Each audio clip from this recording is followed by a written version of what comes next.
Janganlah kiranya kasih setia meninggalkan engkau. Kalungkan itu pada lehermu. Tuliskan itu pada loh hatimu.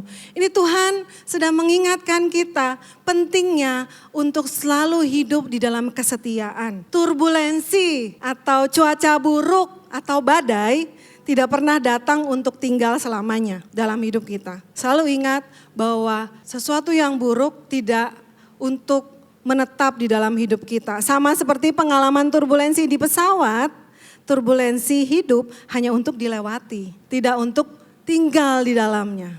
Nah, agar kita bisa melewatinya dengan aman, pakailah sabuk pengaman saudara. Pakailah kesetiaan. Karena kesetiaanlah yang membawa kita boleh sampai kepada tujuan, yaitu tujuan Tuhan di dalam hidup kita masing-masing.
Amin, amin, amin. Shalom, selamat pagi. Silakan duduk.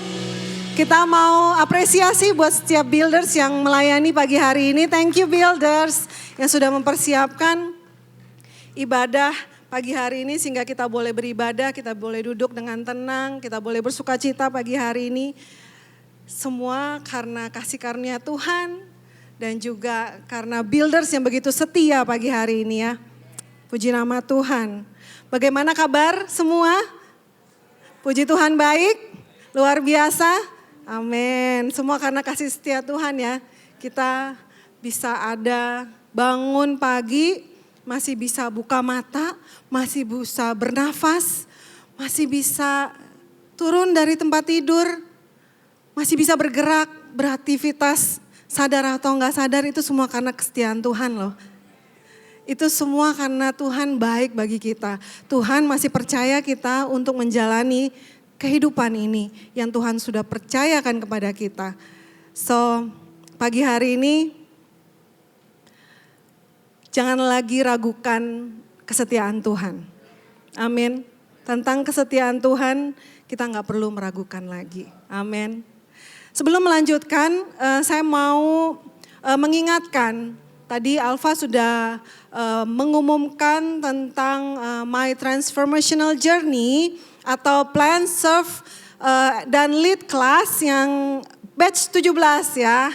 Batch 17, puji nama Tuhan, kita sudah sampai di batch 17. Jadi jika ada saudara semua di sini yang rindu untuk tertanam di sebuah gereja lokal, mau belajar lebih lagi di GKS Balikpapan, boleh mendaftarkan diri Anda. Plan class adalah syarat untuk boleh tertanam di gereja GKS Balikpapan.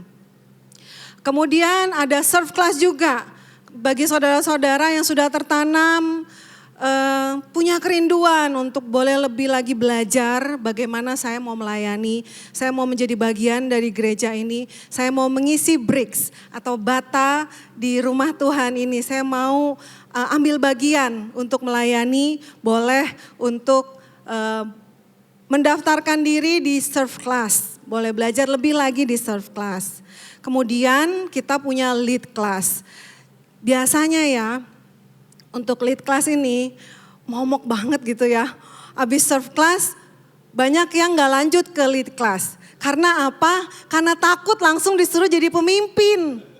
Mohon maaf saudara-saudara, tidak segampang itu. Ya, gak segampang itu untuk menjadi pemimpin di gereja ini. Jadi kenapa kita ada lanjut ke Lead Class?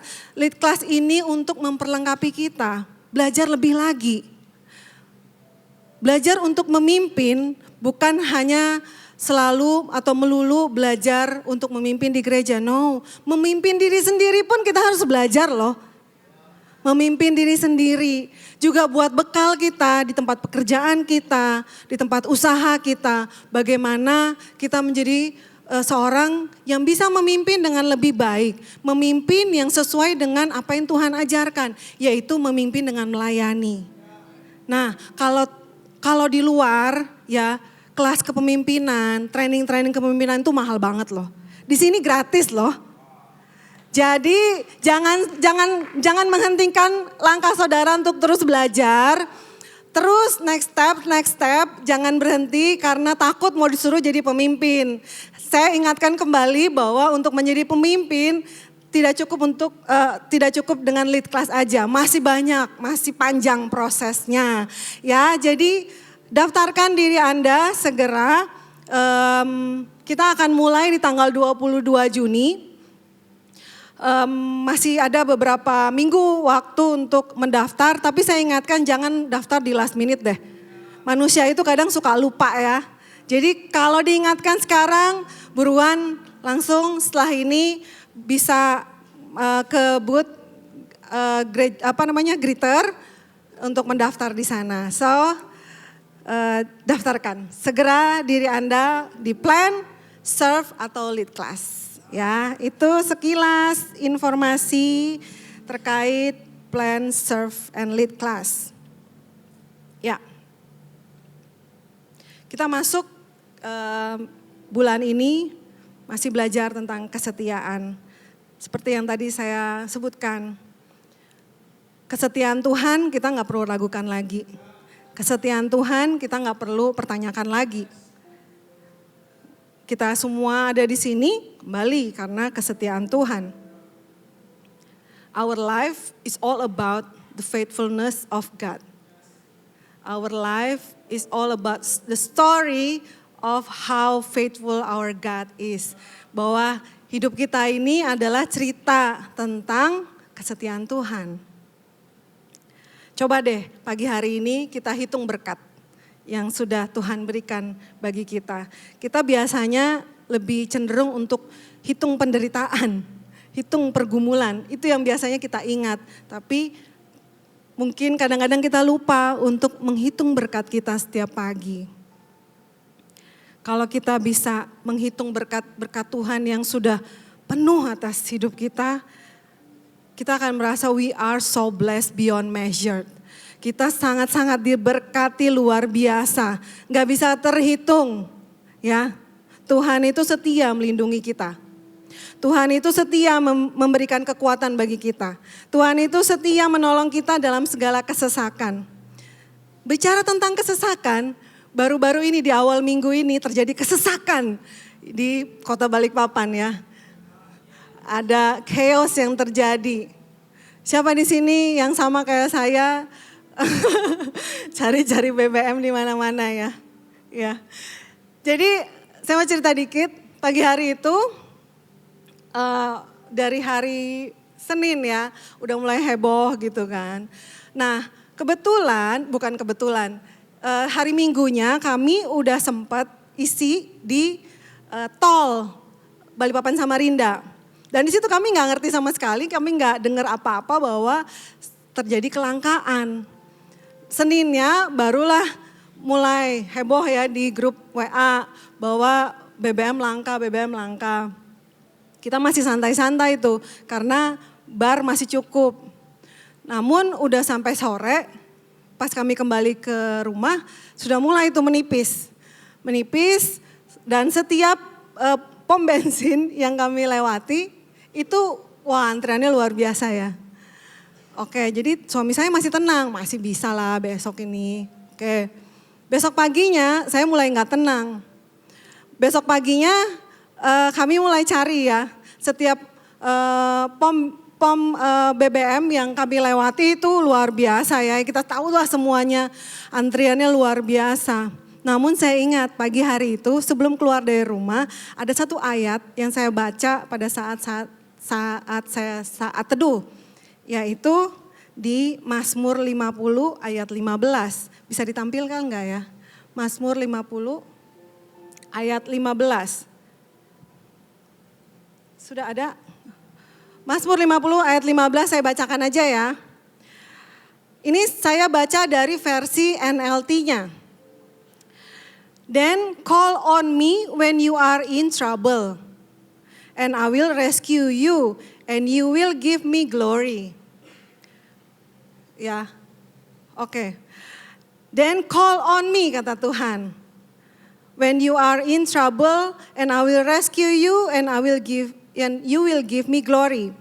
Kalau terjemahannya ya, maka panggillah aku ketika kamu dalam kesulitan, dan aku akan menyelamatkan kamu, dan kamu akan memberiku kemuliaan. Ya, jadi pada saat lagi cari BBM itu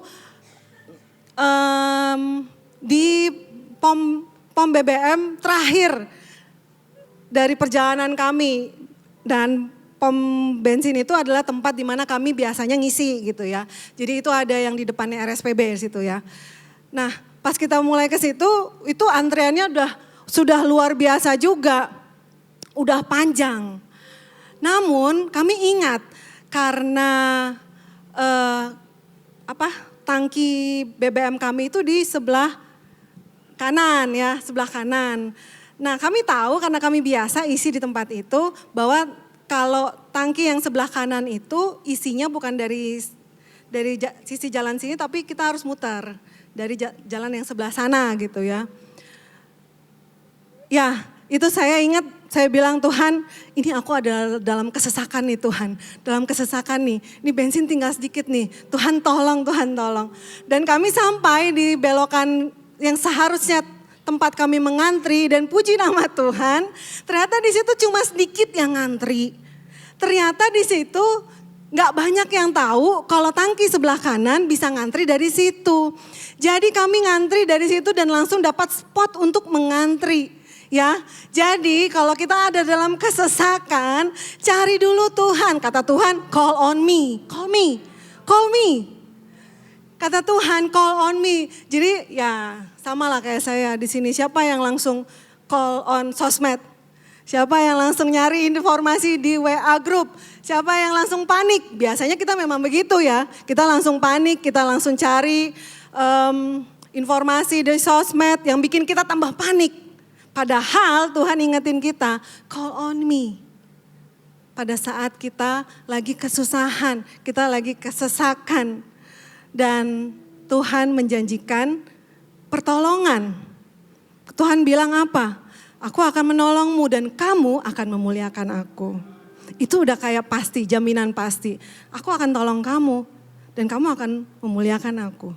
Itu udah jaminan pasti dari Tuhan. Amin. Amin, itu cerita sedikit ya. Dari kegaduhan kita minggu ini. Ya. Kondisi hati dan pikiran kita akan beda kalau dimulai dengan doa terlebih dahulu. Ya, amin.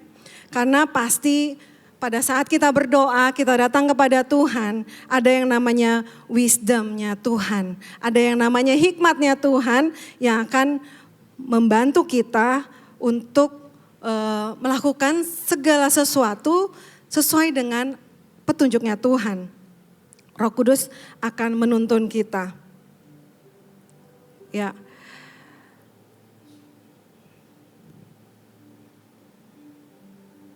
Tuhan itu setia dalam setiap janjinya kepada kita, amin. Kalau bukan karena kesetiaannya Tuhan, kita nggak akan mampu untuk melewati segala sesuatu yang menghadang kita. Tuhan itu setia. di setiap season, di setiap musim di dalam hidup kita. Yang menjadi pertanyaan adalah apakah kita setia kepada Tuhan juga di setiap musim hidup kita? Apakah kita sama seperti Tuhan yang setia? Apakah kita juga setia kepada Tuhan di setiap hal yang bisa kita lewati? Ya mungkin sebagian besar dari kita di sini pernah experience saat naik pesawat ya. Saat naik pesawat di tengah perjalanan mengalami apa yang namanya turbulence. Ya. Terkadang pada saat turbulensi itu ada peringatan dari pilot atau flight attendant. Saat lampu menyala, lampu menggunakan seat belt menyala, dan flight attendant biasanya mengumumkan bahwa pesawat akan melewati cuaca buruk. Ya, kita masih bisa bersiap-siap mengencangkan sabuk pengaman dan bersiap-siap mempersiapkan jantung kita. Ya, namun ada juga pengalaman di mana tidak ada peringatan sebelumnya.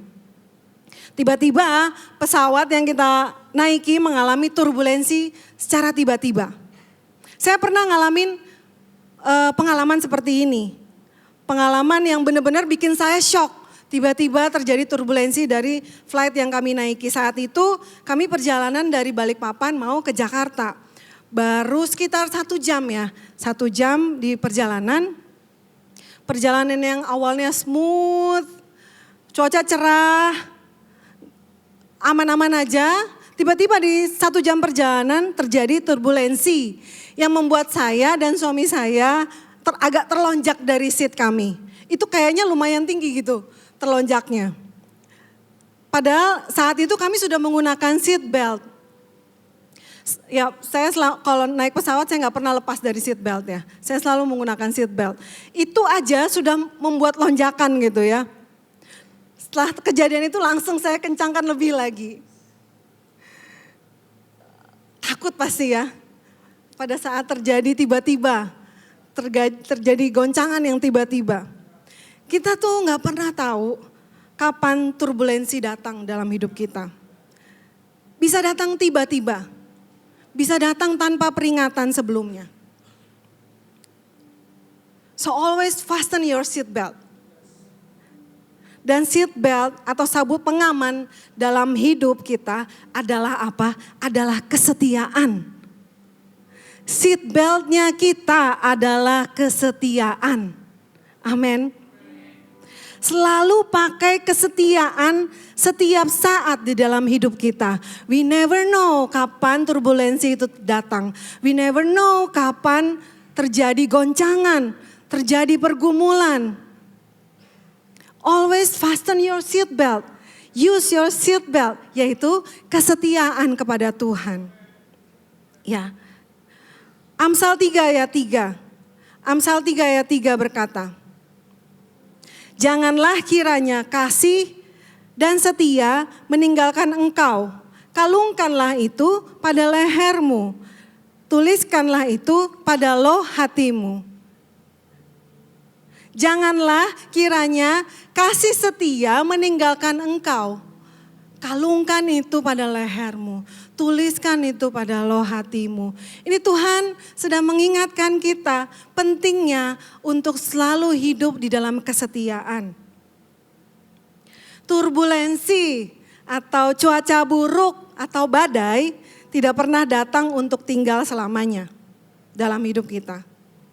Ya, selalu ingat bahwa sesuatu yang buruk tidak untuk menetap di dalam hidup kita. Sama seperti pengalaman turbulensi di pesawat, turbulensi hidup hanya untuk dilewati. Tidak untuk tinggal di dalamnya. Nah, agar kita bisa melewatinya dengan aman, pakailah sabuk pengaman saudara. Kalau enggak, bisa terloncat-loncat di dalam ya. Bisa terjadi injured di dalam. Pakailah kesetiaan. Karena kesetiaanlah yang membawa kita boleh sampai kepada tujuan. Ya. Yaitu tujuan Tuhan di dalam hidup kita masing-masing. Turbulensi memang mungkin gak bisa dihindari. Seperti pesawat yang harus melewati turbulensi.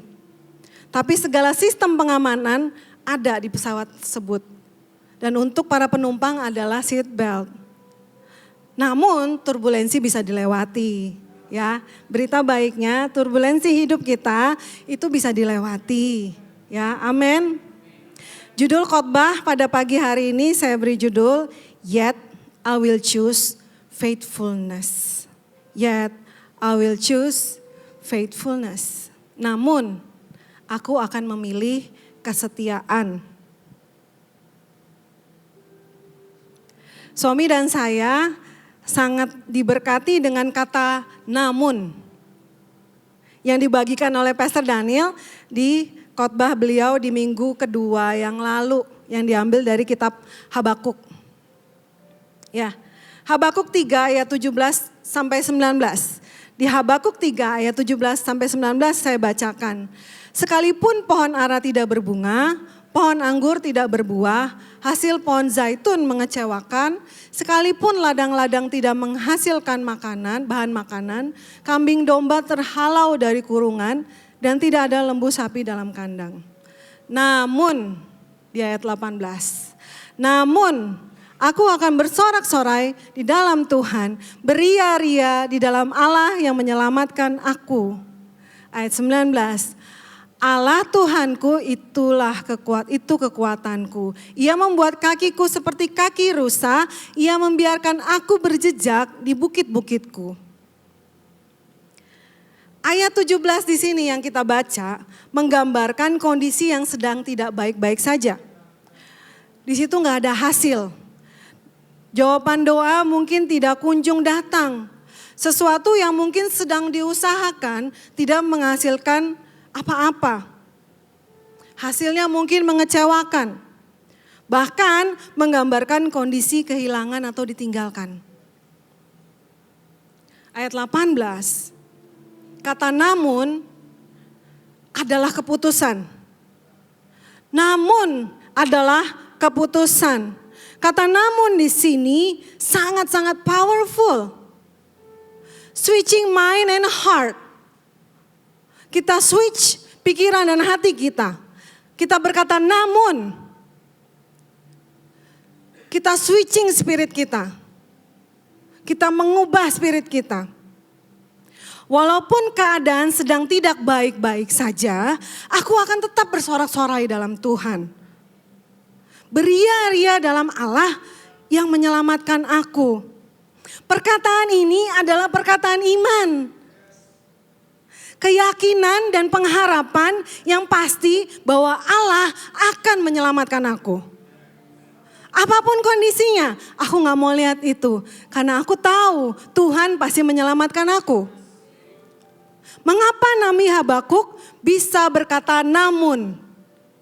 Yang adalah keputusan iman yang luar biasa. Karena di ayat 19. Karena di ayat 19 dia berkata, Allah Tuhanku itu kekuatanku. Habakuk adalah seorang yang dekat dengan Tuhan. Hanya orang-orang yang mengenal Tuhan, dekat dengan Tuhan, punya hubungan dengan Tuhan yang bisa berkata seperti ini. Yang bisa berkata Tuhan adalah kekuatanku.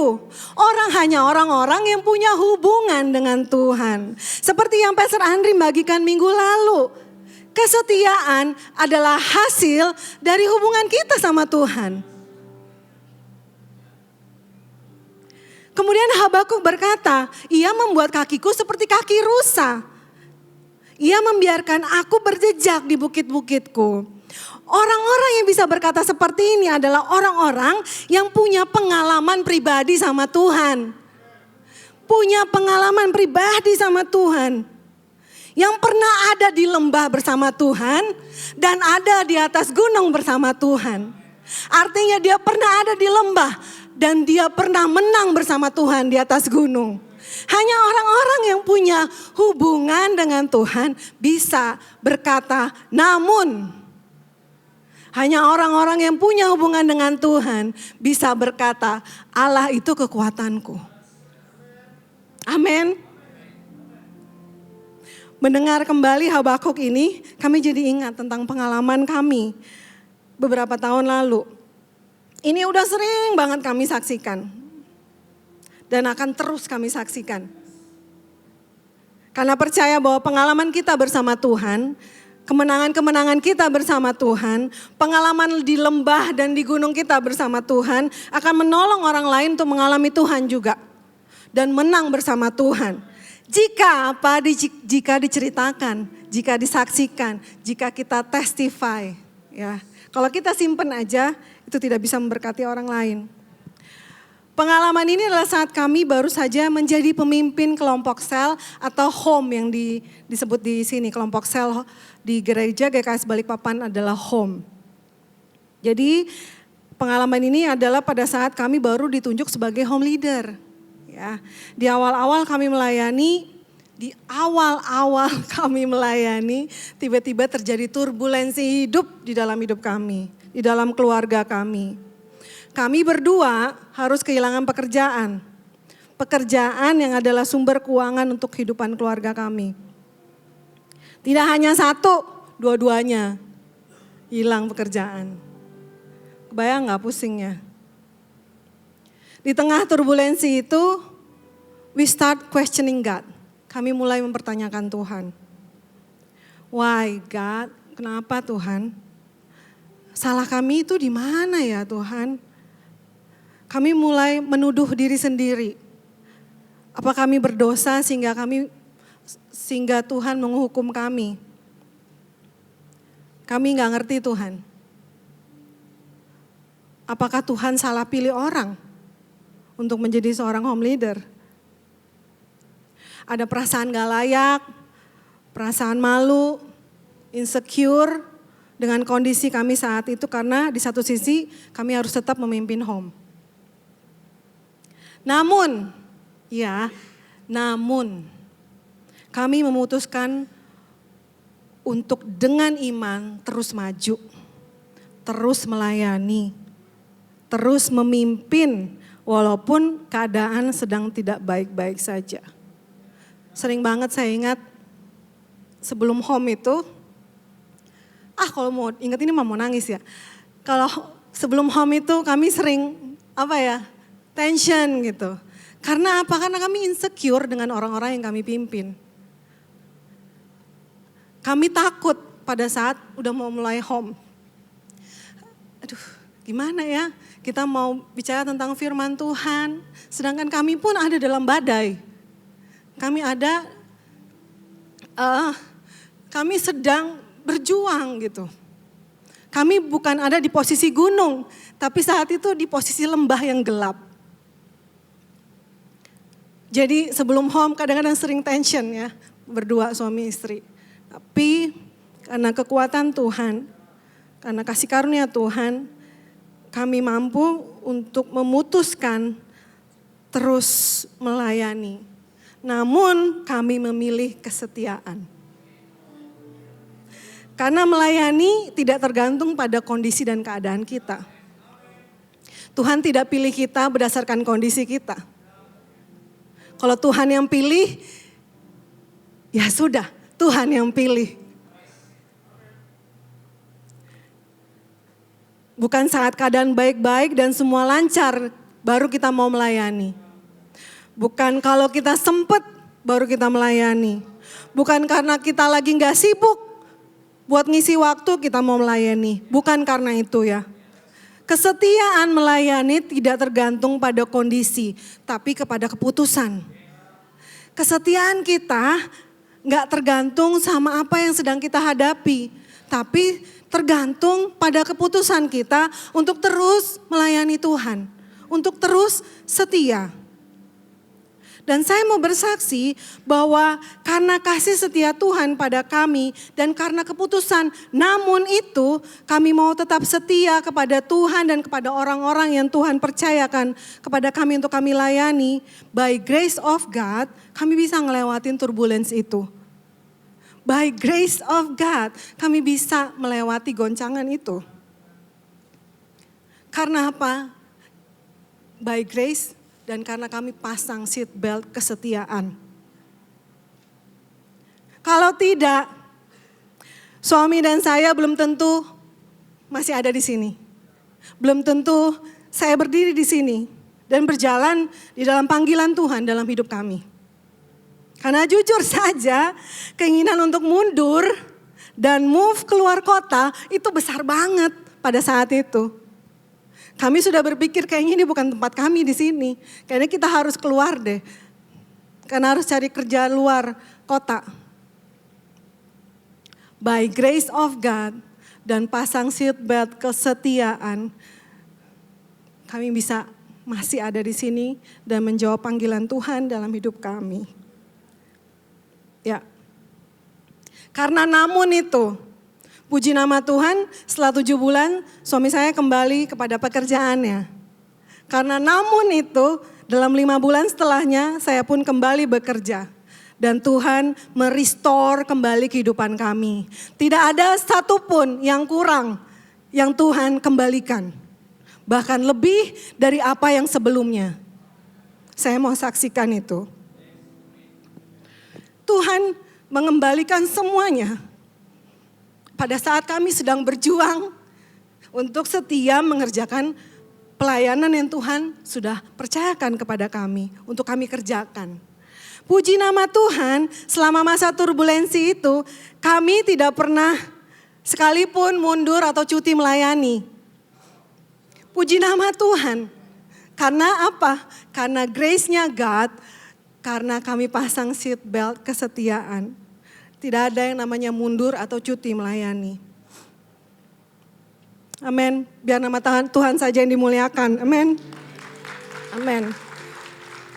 Ya, terkadang saat turbulensi dalam hidup datang, tiba-tiba saat semuanya tuh berjalan baik-baik aja. Tiba-tiba terjadi turbulensi, kita gak ngerti. Loh, kenapa Tuhan? Loh, kok bisa? Kemudian kita mulai menyalahkan diri sendiri. Bahkan mungkin orang-orang di sekitar kita yang mungkin belum tahu banget tentang kita mulai menuduh kita.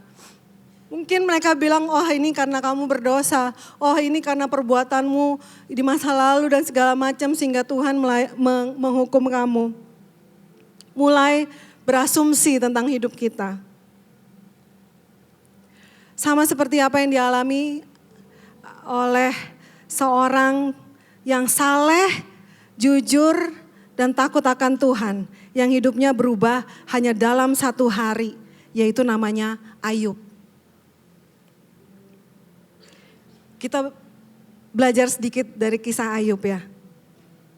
Di awal kitab Ayub dimulai dengan, saya bacakan di Ayub 1 ayat 1 sampai 5. Ayub 1 ayat 1 sampai 5. Ada seorang laki-laki di tanah Uz bernama Ayub. Orang itu saleh dan jujur. Ia takut akan Tuhan, ia takut akan Allah dan menjauhi kejahatan. Ia mendapat 7 anak laki-laki dan 3 anak perempuan. Ia memiliki 7.000 ekor kambing domba, 3.000 ekor unta, 500 pasang lembu, banyak banget ya. 500 keledai betina dan budak-budak dalam jumlah yang sangat besar. Sehingga orang itu adalah orang yang terkaya dari semua orang di sebelah timur. Bayangin ya, Ayub itu orang yang jujur, saleh, takut akan Tuhan, gak pernah melakukan kejahatan, hidupnya lurus. Dan hidupnya diberkati luar biasa. Dia melayani Tuhan, dia mengasihi Tuhan, hidup benar di hadapan Tuhan. Dia memuliakan Tuhan atas segala apa yang dia punya. Dia tidak pernah sekalipun melakukan sesuatu yang jahat pada Tuhan maupun kepada sesama. Namun hanya dalam 1 hari hidupnya berubah 180 derajat. Hanya dalam 1 hari tiba-tiba kehilangan anak-anak. Dia kehilangan, ditinggalkan sanak saudaranya. Dia kehilangan segala harta kekayaannya yang beratus-ratus dan beribu-ribu tadi. Dan Ayub mengalami penyakit kulit yang sulit disembuhkan. Bayangkan seseorang yang luar biasa dalam satu hari kehidupannya berubah. Saya encourage saudara semua untuk baca dari kitab Ayub ya. Ini luar biasa kitabnya. Jika kita baca secara keseluruhan kisahnya Ayub di kitab Ayub, tidak sekalipun Ayub meninggalkan imannya kepada Tuhan. Tidak sekalipun dia meninggalkan imannya. Di masa penderitaan dia tetap setia. Memang dalam perjalanannya Ayub bertanya, kenapa Tuhan berperkara dengannya? Di dalam masa pencobaan yang dialami, Ayub mulai questioning God. Sama seperti kita. Mempertanyakan Tuhan, kenapa aku ngalamin seperti ini? Bahkan ada temannya Ayub ya, yang menemani dia di dalam masa pencobaannya. Ada 3 orang teman dia. Berpikir ada dosa yang Ayub mungkin sudah lakukan sehingga dia mengalami pencobaan ini. Namun Ayub yakin bahwa Allah ada di pihaknya. Walaupun dia sedang mengalami penderitaan yang luar biasa. Dan singkat cerita, dalam satu perjumpaan secara pribadi dengan Allah di pasal 42, ia akhirnya mengerti kenapa Tuhan mengizinkan pencobaan yang harus dia alami. Saya mau ajak kita semua untuk belajar dari Ayub. Belajar dari kesetiaan Ayub. Yang pertama, apa yang Ayub lakukan?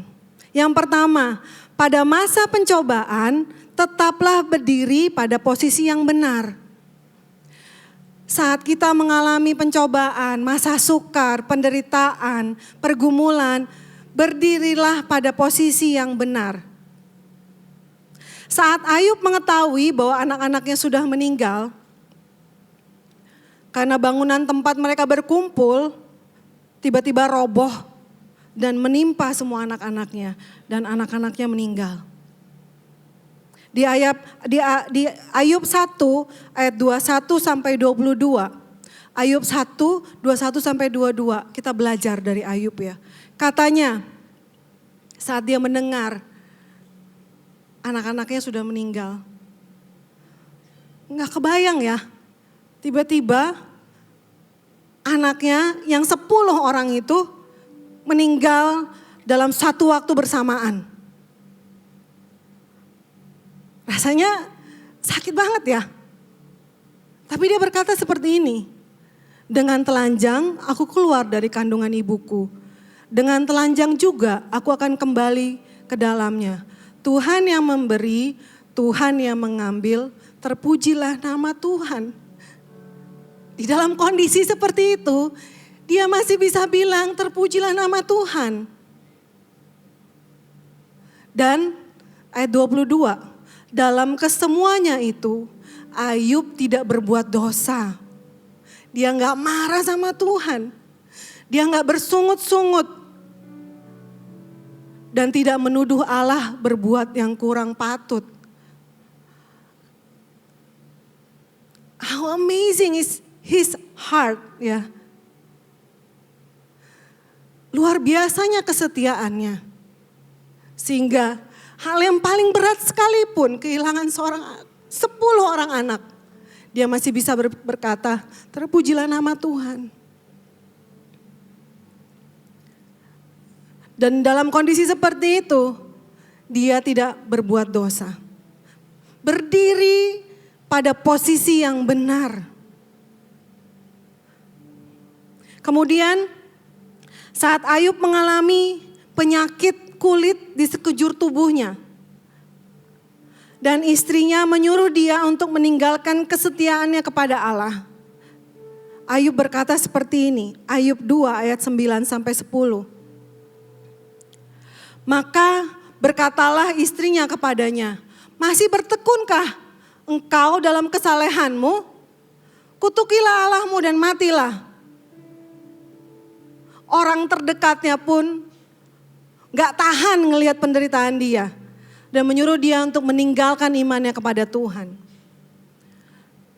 Luar biasa jawaban Ayub. Tetapi jawab Ayub padanya, engkau berbicara seperti perempuan gila. Apa kita mau menerima yang baik dari Allah, tetapi tidak mau menerima yang buruk? Dalam kesemuanya itu, Ayub tidak berbuat dosa dengan bibirnya. Waktu saya baca ini ya, saya jadi ingat satu lagu ya. Satu lagu yang sering loh kita nyanyikan. Mungkin beatnya itu beatnya happy ya, tapi meaningful, very deep, sangat dalam. Saya mau coba nyanyi, biar gak pada tegang ya. Hidupku ada di tanganmu. Ayo sama-sama yuk. Kau beri rancangan yang terindah. Tak hanya yang baik saja yang ku terima. Walau tubuhku diremukkan, walau jiwaku dikoyakkan, pujianku takkan terhentikan, Roh-Mu yang memberi penghiburan. Akan ku pikul salibku, cukuplah kasih setiamu. Ku bertahan, kau kuatku, teguhkan imanku. Sama-sama.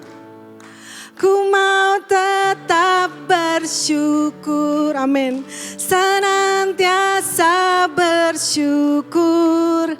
Segala yang ku alami, biar kehendak-Mu terjadi. Ku mau tetap bersyukur, senantiasa bersyukur. Hatiku kan bersuka, sebab hari ini hari yang terbaik. Wow, beri kemuliaan buat Tuhan. Tak hanya yang baik saja yang bisa keterima ya. Saat sesuatu yang tidak baik-baik saja harus kita lewati, berdirilah pada posisi yang benar. Yaitu apa? Setia, bersyukur, muliakan nama Tuhan. Saat kita ada di posisi yang benar, turbulensi itu bisa kita lewatin. Amin, amin. Ya Tuy, boleh kembali Tuy, kasihan lah. Dia hanya nunggu untuk kita nyanyi ini. Thank you ya Tuy. Ya. Yang kedua kita belajar dari Ayub. Kesetiaan kita kepada Tuhan di masa pencobaan akan membawa kita mengalami perjumpaan pribadi dengan Tuhan. Ya. Di Ayub 42 ayat 5. Jadi sepanjang kitab Ayub ini, sepanjang penderitaannya yang konon sekitar 18 tahun. Tapi kita belum tahu kebenaran karena Alkitab tidak mencatat. Tapi setelah saya baca-baca, cari-cari sekitar 18 tahun dia menderita. Sepanjang waktu pencobaannya, dia begitu banyak ngobrol sama temannya, berdebat sama temannya, dan menceritakan segala kebaikan Tuhan, segala keluar biasaannya Tuhan. Menceritakan keyakinan dia bahwa Tuhan akan menolong dia. Namun kita tahu di Ayub 42 ayat 5 ini, ternyata pengalaman dia atau pengetahuan dia tentang Tuhan, itu dia belum pernah bertemu secara pribadi dengan Tuhan. Dia hanya mendengar dari orang-orang. Ayub 42 ayat 5. Ayub berkata, hanya dari kata orang saja aku mendengar tentang Engkau. Tetapi sekarang mataku sendiri memandang Engkau. pencobaan, masa pergumulan menjadi kesempatan kita untuk mengalami Tuhan secara pribadi. Untuk bertemu dengan pribadi Tuhan secara pribadi. Jadi turbulensi yang Tuhan izinkan untuk kita lalui membawa kita boleh semakin mengenal Tuhan. Semakin takjub dengannya. Dan semakin mengakui kebesaran di dalam hidup kita. Pergumulan yang Tuhan izinkan di dalam hidup kita untuk kita hadapi adalah kesempatan untuk bertemu secara pribadi dengan Tuhan. Pergumulan membawa kita bertemu dengan Yesus. Pergumulan membawa kita mengenal Tuhan lebih lagi. Mungkin sebelumnya kita tahu bahwa Tuhan adalah penyembuh. Kemudian saat kita masuk kepada satu turbulensi lagi, kita tahu bahwa Tuhan adalah Allah yang setia. Saat ada terjadi pergumulan lagi, kita tahu bahwa Allah tidak pernah meninggalkan kita. Allah yang menyediakan. He is our provider. Jadi setiap pencobaan atau turbulensi yang kita hadapi, itu adalah kesempatan kita untuk kenal Tuhan lebih lagi. Kesempatan kita untuk bertemu dengan Tuhan secara pribadi. Jangan sia-siakan turbulensi yang terjadi dalam hidup kita. Cari Tuhan. Tuhan mau apa? Cari kehendak Tuhan. Karena kita tahu bukan untuk sesuatu yang sia-sia pergumulan terjadi. Bukan untuk sesuatu yang sia-sia masalah menghadang kita. Tuhan pasti mau ngomong sesuatu pada kita. Tuhan pasti mau menyampaikan sesuatu kepada kita. Tuhan pasti mau mengubahkan kita. Tuhan pasti mau transform kita. Jadi manfaatkan masa pencobaan untuk cari wajah Tuhan lebih lagi. Kenal Tuhan lebih lagi. Ya, amin. Yang ketiga, pencobaan yang terjadi dalam hidup kita itu sudah disaring dan difilter oleh Tuhan untuk dapat kita hadapi. Sama seperti yang Alfa sudah sampaikan di awal ibadah kita. 1 Korintus 10 ayat 13. 1 Korintus 10 ayat 13. Pencobaan-pencobaan yang kamu alami ialah pencobaan-pencobaan biasa. Yang tidak melebihi kekuatan manusia. Sebab Allah setia. Dan karena itu ia tidak akan membiarkan kamu dicobai melampaui kekuatanmu. Pada waktu kamu dicobai, ia akan memberikan kepadamu jalan keluar.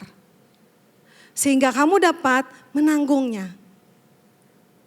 Kalau dari versi TPT, tapi saya bacakan terjemahannya aja ya, nanti melewat-melewat lagi bacanya. Terjemahannya di 1 Korintus 10 ayat 13, versi TPT ya, kita semua mengalami masa-masa ujian yang merupakan hal normal bagi setiap manusia. Tetapi Tuhan akan setia padamu, amin. Tuhan akan setia padamu. Dia akan menyaring beratnya, sifatnya dan waktu setiap ujian atau cobaan yang Anda hadapi agar Anda mampu menanggungnya. Dan setiap ujian adalah kesempatan untuk lebih percaya kepadanya. Karena bersama dengan setiap cobaan, Tuhan telah menyediakan bagi Anda jalan keluar yang akan membawa Anda keluar dari situ dengan kemenangan. Wow, Tuhan sudah menyaring segala sesuatu yang harus kita hadapi. Tuhan sudah memfilter segala pergumulan yang akan kita lewati. Bahkan kapannya pun Tuhan sudah filter. Tuhan sudah set semuanya. Dan yang paling pasti bahwa Tuhan sudah menyediakan jalan keluar untuk setiap masalah, tantangan, cobaan yang saat ini sedang kita hadapi. Amin. Roma 8 ayat 28. Kita tahu sekarang bahwa Allah turut bekerja di dalam segala sesuatu untuk mendatangkan kebaikan bagi mereka yang mengasihi Dia. Yaitu bagi mereka yang terpanggil sesuai dengan rencana Allah. Ya. Jadi tidak ada segala sesuatu yang sia-sia yang boleh terjadi dalam hidup kita. Semua sudah Tuhan atur, semua sudah Tuhan set dalam hidup kita. Dan segala sesuatu yang kita hadapi, Tuhan sudah sediakan jalan keluarnya. Yang perlu kita lakukan adalah apa? Pakai seat belt kesetiaan. Setia. Be faithful. Amin. Yang keempat, yang terakhir. Setia melakukan segala yang sedang Tuhan percayakan dalam hidup kita. Ya, setia melakukan segala yang sedang Tuhan percayakan dalam hidup kita. Ayub adalah orang yang setia. Dia melakukan segala sesuatu yang Tuhan perintahkan. Dia tidak melakukan segala sesuatu yang Tuhan pandang jahat. Dia setia melakukan segala perkara yang Tuhan percayakan kepada hidupnya. Saya dari tadi kan kita teori-teori nih ya. Saya mau nampilkan beberapa foto. Saya disclaimer dulu ya. Disclaimer bahwa foto-foto yang mau saya tampilkan ini bukan diambil dengan sengaja untuk ditampilkan di sini ya. Jadi mohon maaf kalau kualitasnya foto-foto ini beberapa ada yang saya screenshot aja. Karena bagi saya sangat-sangat memberkati saya secara pribadi dan menginspirasi saya secara pribadi melihat orang-orang ini begitu setia.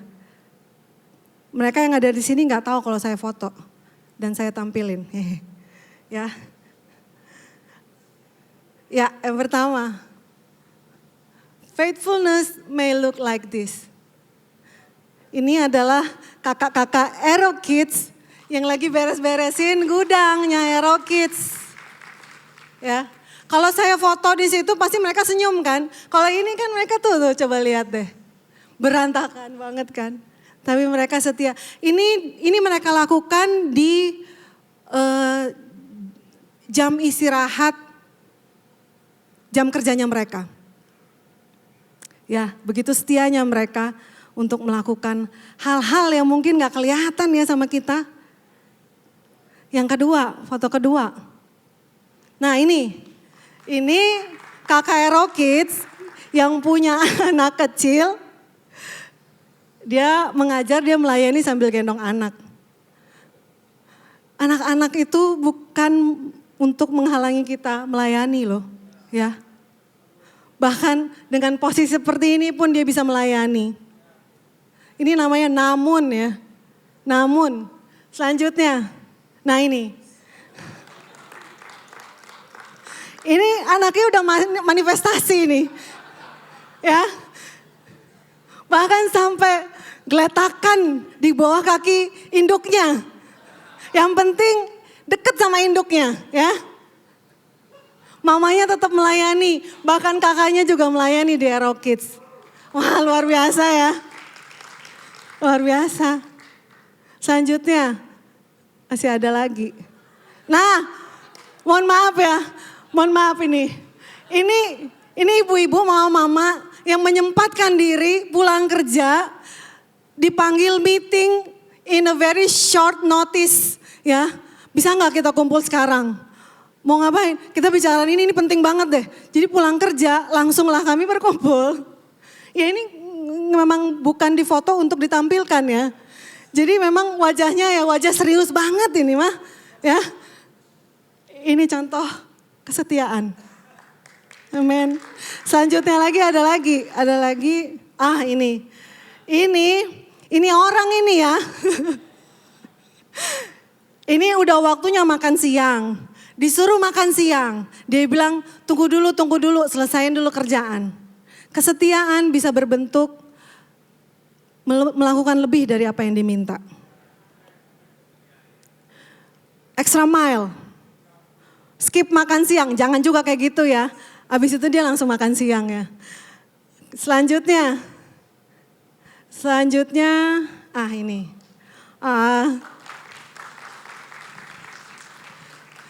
Jadi minggu lalu saya nggak datang Sunday service karena ada urusan mengantarkan anak saya. Jadi di hari Selasanya ya, saya nonton lagi video YouTube ini. Kemudian di saat terakhir di khotbahnya Pastor Andri, tiba-tiba kamera mengarahkan ke arah Victor. Dan situ hati saya langsung, kenapa diarahin ke situ gitu kan. Secara ini langsung saya berlinangan air mata di tempat pekerjaan. Sambil makan siang ya, sambil ngunyah nasi, sambil nangis gitu ya. Ngelihat betapa setianya pribadi ini, pasangan ini. Mereka baru kehilangan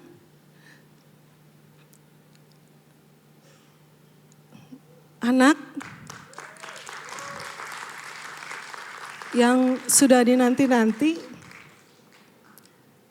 Namun mereka langsung kembali kepada posisi melayani. Saya langsung bilang, ini adalah inspirasi tentang kesetiaan.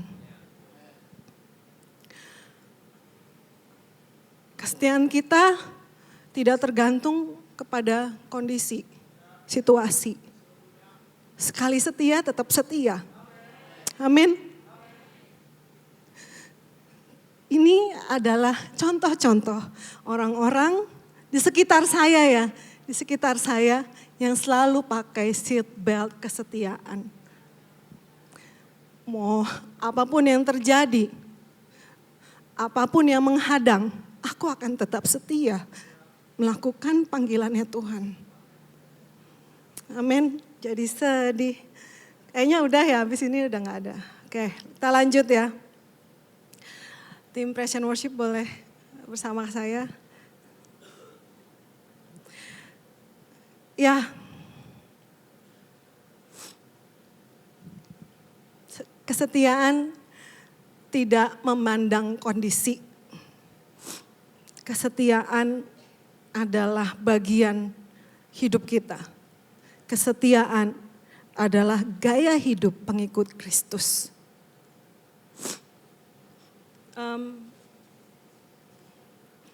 Bagaimana akhir hidup Ayub yang setia itu? Kita baca dari Ayub 42 ayat 10. Ayub 42 ayat 10. Lalu Tuhan memulihkan keadaan Ayub setelah ia meminta doa untuk sahabat-sahabatnya. Dan Tuhan memberikan kepada Ayub 2 kali lipat dari segala kepunyaannya dahulu. Bagaimana akhir hidup Ayub? Ayub 42 ayat 12 sampai 13.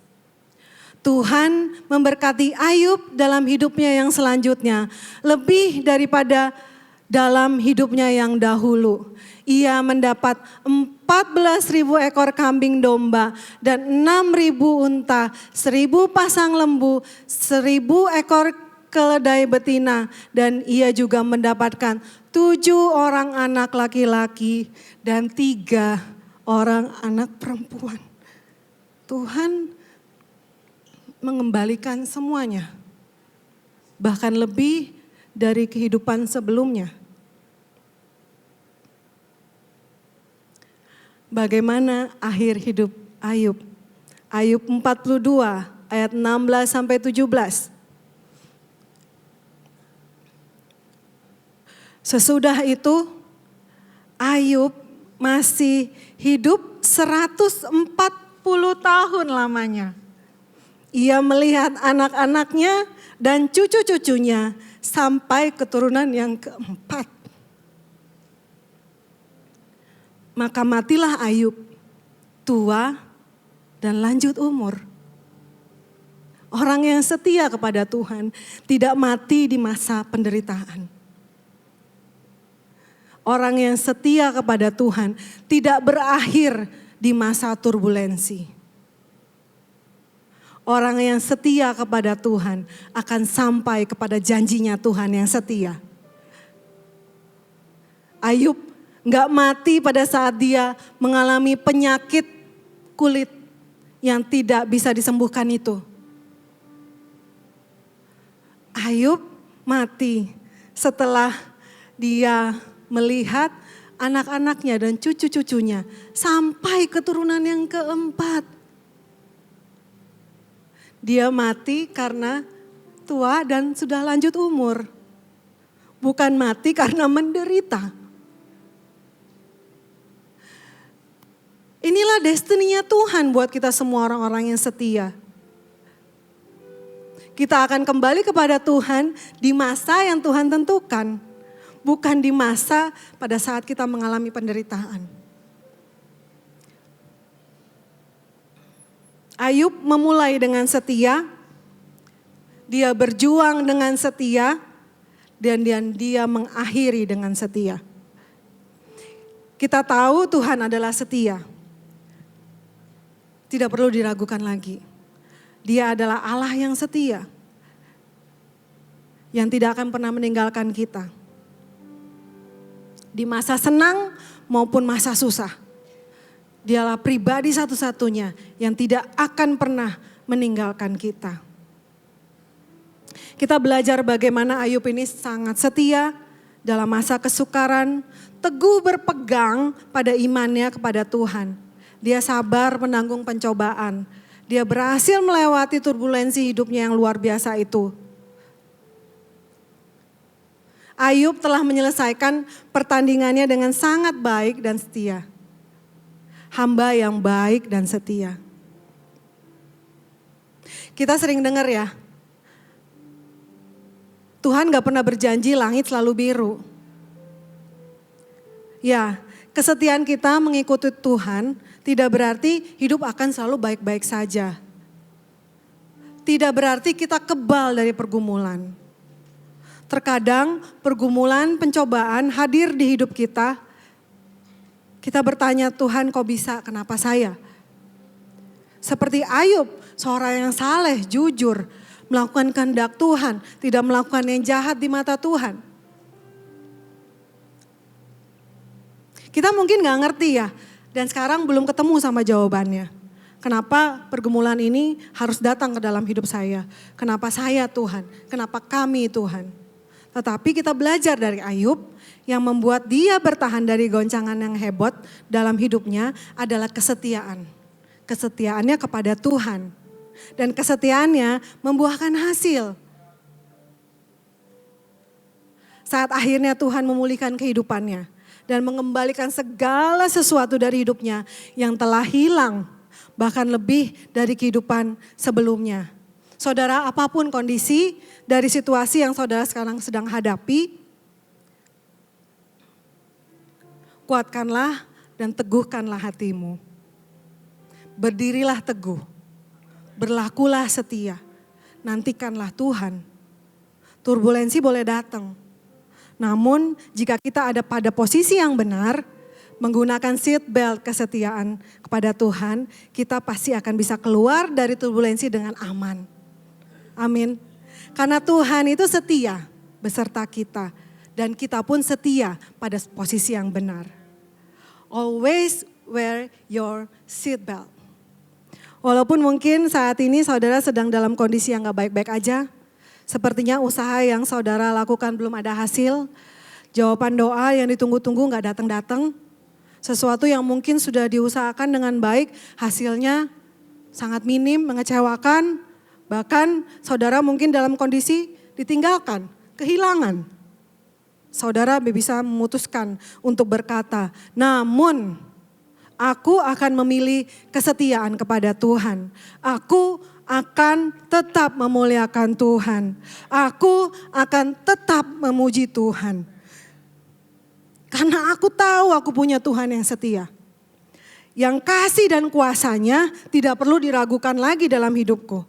Tuhanlah kekuatanku yang membuat kakiku kuat dan terus berdiri, melangkah maju. Yet I will choose faithfulness, just like my God is faithful.